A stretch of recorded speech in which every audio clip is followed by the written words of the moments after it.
Hello, everyone. This is the Jupyter Developer Meeting. It is Tuesday, September 27th, and a number of us are traveling. Some people are gone today. A couple of us are in New York City for Strata, which starts, I guess it actually technically started yesterday, but our talk is tomorrow. And looks like we've got a lot on the agenda, so let's go ahead and start. I know there are some global technical issues that we wanted to discuss, but I think we should save those to the end and start with the individual updates. And looks like Min is first up. Just loading my notes.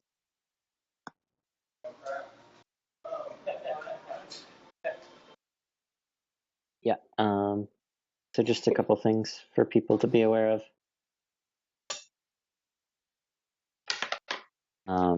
Mattias prodded for testing on Python 3.6, and we promptly found a bug in Python 3.6, which is being fixed, and we pushed upstream, and that's being fixed. But where we were encountering the bug was something weird that we were doing that we probably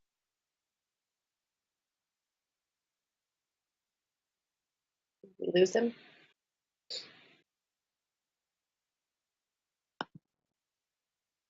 Yeah, so traitlets were just creating an out-of-memory error. Every time a dict made a change by traitlet would be touched, it would double in size. And so everything would crash and lock any computer in a few seconds. Let's skip Min and come back to him when he's back. Look, is Dan Allen here? He said he had a conflict. I can comment a little bit. So Dan joined us for a couple days last week at the Jupyter Lab Sprint. He's been working on a cookie cutter template for building Jupyter Lab extensions, and then has also got a number of other projects on Jupyter Lab. Yeah, it's been great to have his involvement. So.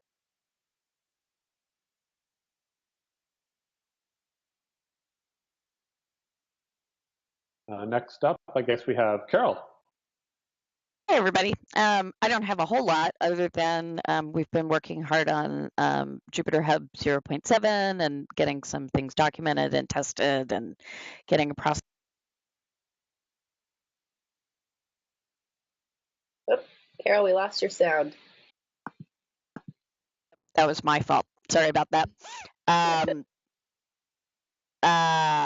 And other than that, Bryan, I've got the Git subtree proof of concept going, and also another theme that we might want to consider migrating to because it's very similar to read the docs, but a lot more visually appealing, and Concha's using it. So that is up.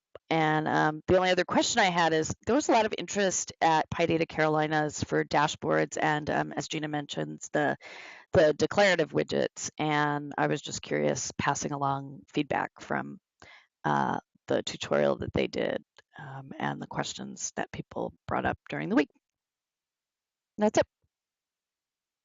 Great. Gino Mattias. Looks like you're next. Okay, sorry, it took me some time to unmute because my computer was slow. So I finally posted the blog post about the IPI widget security release. For those who were not involved, last May, Bryan discovered a bug in the IPI widgets that would trigger trusting on the notebook on save and load, which was a giant security issue because it would allow arbitrary code execution. Basically, you send someone a notebook, and when they load the notebook, if they had the wrong version of API widget, it will just execute arbitrary code, which was bad. And we made a release, not that quickly, but we made a release in time, and we're waiting for a CV. And because it's been now more than 2 months that we're waiting for a CV number thanks Sylvain for asking on the CB mailing list and dealing with that, and still haven't won. We still made the disclosure about the security issue. And so for everyone listening to us, sorry for taking that long to publish the blog post, and please update IPy widget as soon as you can. If you are a user of Conda, if I remember correctly, and you didn't install IPy widgets using pip, you shouldn't be able to get the wrong version of IPy widget. So if you have never pip installed IPy widget or using Conda, you're probably safe. That was it. If you have any questions, feel free to email us, even privately, or use the security mailing list, security@ipython.org, to ask more questions. I also got a seminar at UC Merced last Friday, which went great. It was just a small, informal 45-minute talk, and people were excited. Still, one of the only things that made them thinking of switching is the education side of Jupyter, because the cost to go from MATLAB and rewrite most of their things from MATLAB to Python, or even to have users learn to use a notebook is still complicated. So it was interesting to see this point of view, and it was mostly applied mathematician, and they had some questions about custom LaTeX exporters and NB convert that are unusual. So that's things I will be working on. And also, yes, we migrated. Now, instead of having tools directly in IPython to do backports of PRs, Min have separated that in a separate repo, and we now recommend to use this specific project to backport PR and everything. And some people from Matplotlib are actually really watching closely what we are doing, because as soon as we change the docs, they wrote to at least at me in the chat and say, hey, that's so great, can we use it? But we have some change that we would like to do. So it seems that some projects across the SciPy community want to uniformize the workflow across projects to make users and developers having less context switching when they move from one project to another, and simplify, uniformize the process. And that's about it for me for my week. All right, thanks, Mattias. It looks like Bryan, you are next. Hi, everyone. So again, we have a Jupyter Lab talk at Strata tomorrow. I'm just trying to blast a bunch of design issues. So I've been working on that. In sort of preparation for Strata, I've been trying out the GitHub projects tab. And it's a pretty nice way of organizing issues for a short sprint-like activity where you want to have like a dashboard that lets multiple people sort of monitor what needs to be done. And so I just created an actual project for Strata, and then have columns for the ones that I'm doing, and then other issues that people are working on. And for this, it works actually quite well. And then yesterday, Sylvan, Matt Rocklin, and I were sprinting at Bloomberg. And Sylvan was working on some stuff. I'll let him update you as long as he can get Blue Jeans working. But then Matt Rocklin showed me a lab extension, or a plugin that Luke from Continuum had written, that allows a user to open up bouquet visualizations that are plugged into Dask. And so you can get these really nice visualizations in a dashboard-like setting in Jupyter Lab of running Dask jobs. And I figured I would learn our new third-party extension APIs and approach for Jupyter Lab. And so I converted that into a lab extension. And there's a link there, and overall it went quite well. There was a few small issues that I think we can mitigate that were where the API was a little bit confusing, but overall it went really well and went quite fast. I think the whole process of creating the repo and the core, sort of porting it to a lab extension was I don't know, an hour, something like that. It went really quick. And I did it by hand. I didn't use the cookie cutter that Dan Allen's been working on. I think once we get that cookie cutter working, that would go down significantly.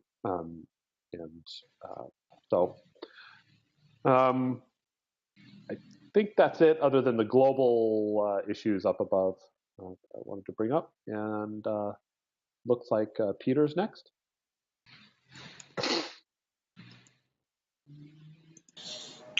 Hey, can you hear me? I think I put a minus, so nothing other than what I wrote there to report. I guess one thing, since I'm talking about the MB format issue, if you're curious about or interested in tracking, environments or libraries, kind of environments, virtual environments, Docker environments, whatever you want to call them, alongside notebooks, there's an issue there where there's a discussion ongoing. So chime in. That's all I've got. Okay. Peter, are you at Strata this week or no? No, I'm in the office here. Looks like Darien's next. Or Steve? So last week we came up with a new convention of putting a minus by our names if okay, I missed the minus sign. Sorry, it was just really next small. week, so don't commit it to memory. Yeah, so this week sorry. minus. So yeah, Darien. I forgot to put a minus, so that'll be my report. Okay. Mike. Nothing. That's a monkey. That was what we had actually decided on instead of the minus sign because it more directly represented not speaking. If you look just a couple lines below. But yeah, most of my stuff would just be following up on last week. If anyone had any further thoughts on templates and custom exporters and stuff like that, and other kinds of customization to the NB convert process, happy to talk about it. But otherwise, really still doing research on what the best way to pursue a couple things is. Yeah. So Mike, I have just a question. I need to convert a bunch of notebooks to LaTeX. What do you think the best version of NB convert to use for LaTeX support, LaTeX and PDF support? Is it master right now? Absolutely. Okay, so I would not recommend doing anything else. I do not. Did we backport Zelatech to 4.2? Because no. Looks. What was that, man? No, we didn't. Lots of the fixes anyway, on we master want. Anyway, we want bug reports on master, so you should use master. Great. Okay. Perfect. Yeah, I will do that. I'm supposed to have all that done by next Monday, but it may be another week beyond that or something. So I'll let you know. One thing, my computer is frozen, so I can't type it. I think the notebook server might be using some API with change in NB convert, especially when you download as PDF. I had a crash the other day, and I didn't have a chance to investigate. If that happens, just make an issue, and I'll try to figure it out. Yeah, I just can't type right now, so if someone can take a note from me, it would be great. Thank you. Oh, I was saying to Bryan to please say that ASAP, because yeah. Okay. Yeah, that's fantastic. And not just It'll in the be NB good. server, but in the NB server, because I haven't been watching the NB server repo, but I can. Not a big deal. No, I'll open it against the NB convert because I'll use a command line version of it. So. Please, thank you. Awesome. Great. Should we return back to Min? Did you have other things you wanted to share with the group, Min? Yeah, I'll see if I can do this without crashing again. Okay. The Python 3.6 support, I'll probably cut trailets with that fix tomorrow, so that we can start testing other things. The other things to bring people's attention to are there's a current PR to finally get configurable container traits to be accessible in the command line, so that you can do argparse style, like -- foo thing -- foo thing 2, and then you get those items into a list. The only issue with that is that the technically works but largely undocumented, or maybe entirely undocumented, way of setting list traits and things on the command line it will probably be hard to make that still work. I'm not so concerned about that, since that has always been really horrible and undocumented. I pinged Jess as one person I know who had used it, and her reply was basically that she had given up because it was so horrible, which makes me feel good about removing it. But if anybody has wants to bring up keeping that old way working, hop on the issue I linked. The other thing is that there's a proposal for kind of defining the metadata for things like title and authors in the NB format. So if you're interested in that stuff, and I pinged a few people like Bryan and Fernando about that one, hop on that issue. Great. Yeah, that's all I have to bring to everybody's attention. Great, thanks. So I have a note in the chat from guest 6 that says Sari was responding to fires. Who was that? Anyone? No one? Okay. Well, I'm glad you're back, wherever you are. Who else do we have here? Carol, Brent, Bryan, Peter, Sylvan. Hey, sorry, the communication is really bad because of Blue Jeans crashing, so I hope you can hear me. I just wanted to give a heads up. We had, as we were doing some demo-driven development with Bryan yesterday, we got some really nice screencasts of integration of IPyLeaflet and BQplot into Jupyter Lab. So yeah, if you want to see something nice, you can see these in the pull request of these projects corresponding to the integration with Jupyter linked in the Hackpad. And there is the other thing that I just put in the back burner because of the demo tomorrow, which is the work on Jupyter Server. I know that Mattias voiced some concerns about it. I think we should take this offline and have a more thorough discussion with Bryan and everyone who wants to be involved. So yeah, that's it for me. Great, thanks, Sylvan. Nick? Nothing, okay. I'll give a short update for Anna. So we have a location for the fall dev meeting. It's called Asilomar. So we have a great space there. However, they couldn't accommodate us during the week that we wanted. So Anna sent out an email, I believe yesterday, checking with people to see if those days will work. So I think that the days are the 11th through, basically it was like a Friday to a Tuesday. So please respond to her her survey, her inquiry, so we can get a head count for that. It's a beautiful space, so if people, hopefully everybody can make it, and we can make a decision on that particular venue. Otherwise, I think that's it. I think in the next couple of weeks we'll look more at GitHub projects and how we can use it on some of the larger with some of the larger teams. So stay tuned on that. And it looks like Dan Allen just joined. Hi, Dan. Hi. How are you? Good. Good. Do you have anything you want to share with the group, or just reaching the end of the meeting? Oh, great. I came from another meeting. Nothing I need to say. I put some notes in the doc that people can read. Yep. Okay. Paul. Oh, and Paul just joined too. Hey, Paul. Can't quite hear him yet. Hey, yeah, I'm having trouble with Blue Jeans. Sorry. Yeah. We all are. No worries. So we're nearing the end of the meeting here, Paul, but did you have anything that you wanted to add?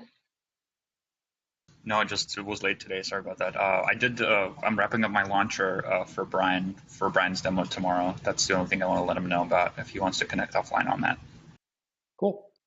Great. Bryan, anything else for the team? Yeah, there was a couple global topics I wanted to bring up. One of them, the question of the Jupyter server, I think we probably want to have a separate meeting for that because I think it's going to be a longer discussion. And I'm wondering, Jamie, if you could help us schedule that at some point. I think it's beyond the scope of this meeting. And there's two other smaller sort of global design architecture questions.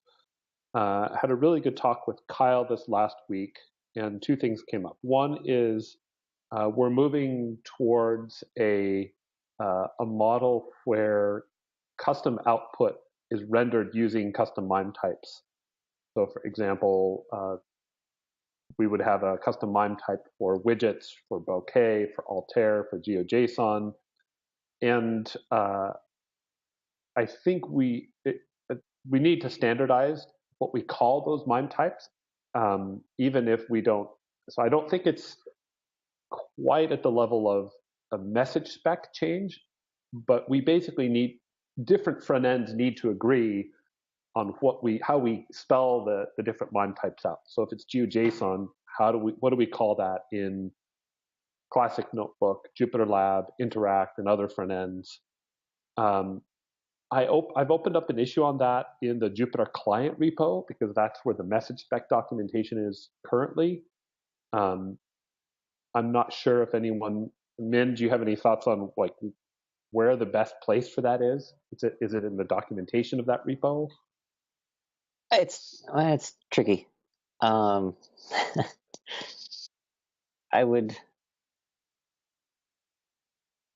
don't. There's not an obvious place to me. Because it's a right, like you said, it's not a protocol thing in the sense that all MIME types are valid in the protocol. Right. But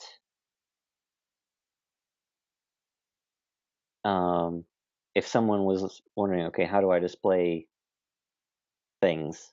Like I'm a kernel author or I'm a front-end plugin author, it seems likely that they'll end up at the display data message in those docs. And so unless it doesn't feel quite right to me to put it in the protocol documentation, since it isn't really right. Like the HTTP documentation, if you look up HTTP, it doesn't describe all the MIME types for the files your HTTP server can send. Those are defined elsewhere. But if we don't have a better place than next to the display data message, seems like an okay default if we can't find a better place, because that's where it's going to happen, right? So examples of MIME types Convert can link into that documentation, right? Because we're using MIME types to decide like how to display lots of things also on that side. Yeah, and the outputs are the rich outputs. The display data outputs are defined as display data messages from the protocol included. So basically, their definition is already a reference to this. Although, in terms of, we might be able to do a better job in terms of schema and stuff. Regarding the names of the MIME type, could we rebind to the IANA list of names? So it's IANA. I don't know exactly how this is pronounced, but there is a rather comprehensive list of registered MIME types.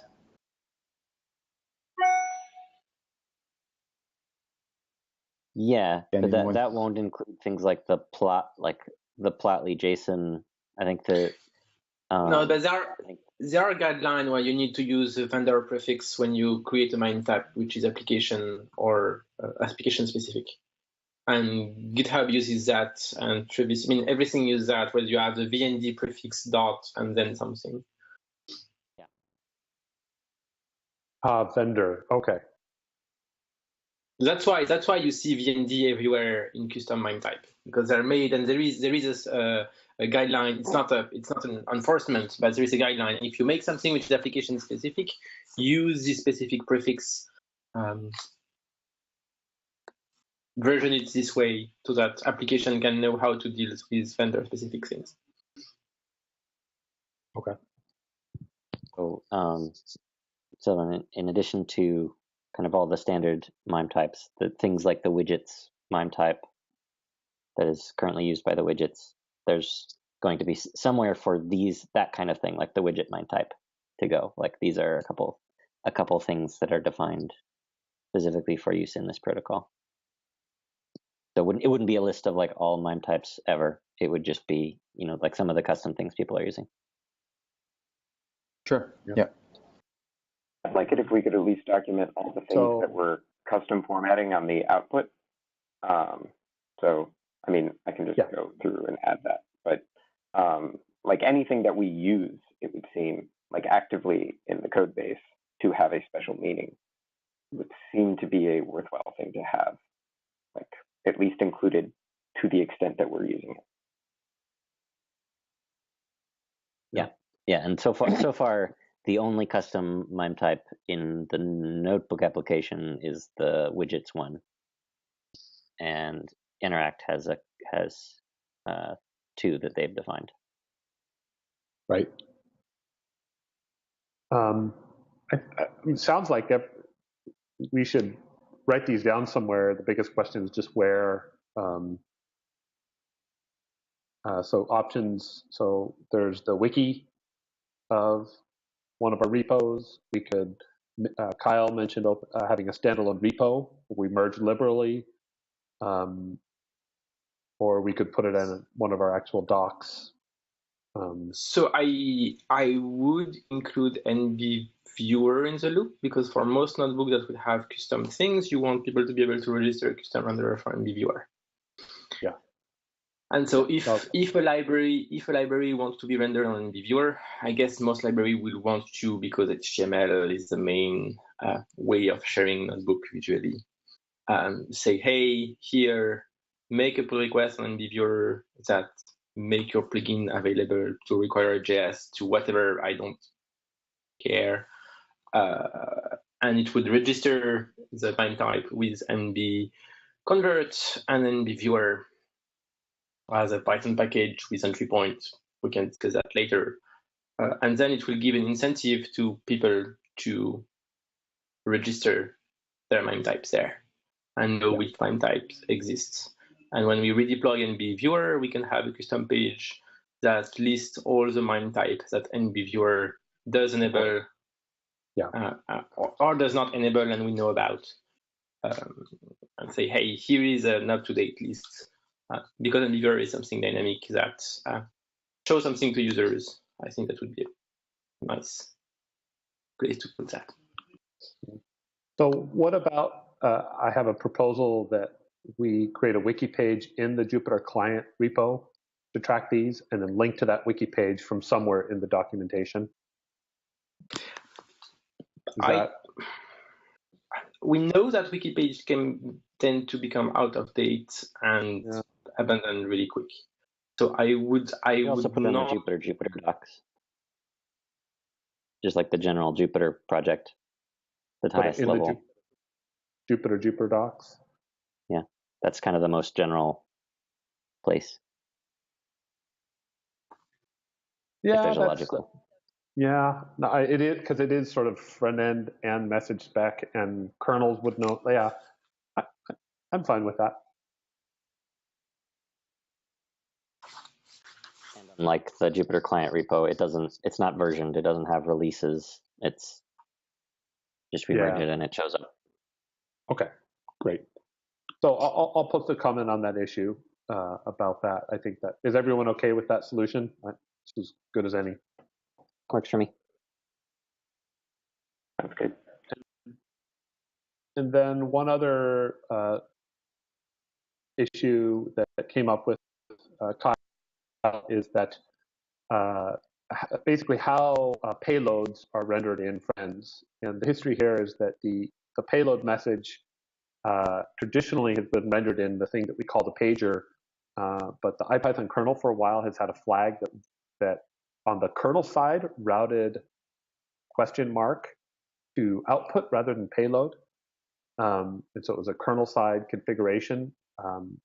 I've been running the notebook for the IPython kernel, sending basically the pager output to the actual output for a long time. And Kyle said that Interact is doing this by default in the front end. And it's something we've talked about for a long time. And so I think at this point, Kyle and I are both in favor of informally saying front end should probably typically display payload output or payloads as regular output.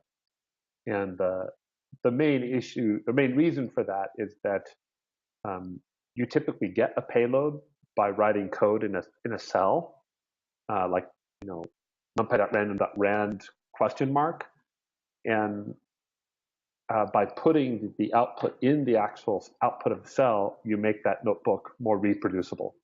Right now, if we don't do this, those notebooks on GitHub and NBViewer, if they have a question mark cell, you don't see the output because it was sent to this weird pager location. And I just wanted to get feedback about that. I have opened an issue on Jupyter Lab to track that. It's not a message spec change. It's merely a convention that we sort of agree to use. You can tear outputs off with Jupyter Lab, right? Yes, and so that's part of it is if you want it separate in Jupyter Lab, that's already supported. Yeah, and I think that takes a lot of the pressure off, right? Because the main reason to have it, I mean, I also have used I used an extension to send pager output to display for a year or so before we added the option in the kernel. I'm similarly prefer the pager to never happen. But some people do like it, and the main reason to like it is that it lets you have that information, documentation, what have you, that you can see as you scroll around. Right, and that's the main thing that regular output doesn't do, is it stays where you put it. But if you make it easy to kind of pin or float an output, which I believe Interacts does, and Jupyter Lab at least can do, then I think that significantly reduces the value of the pager as a dedicated thing and I think it makes sense to not use the pager by default, at least in my experience. All right, any other feedback on that one?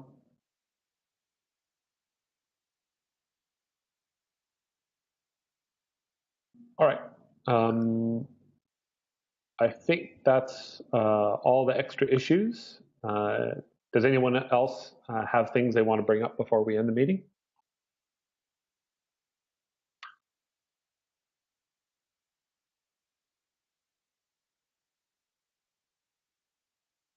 Sounds like a no. Okay. Yep. Radio silence. Okay. Thanks, everyone. Thanks, Internet. We'll see you guys next week.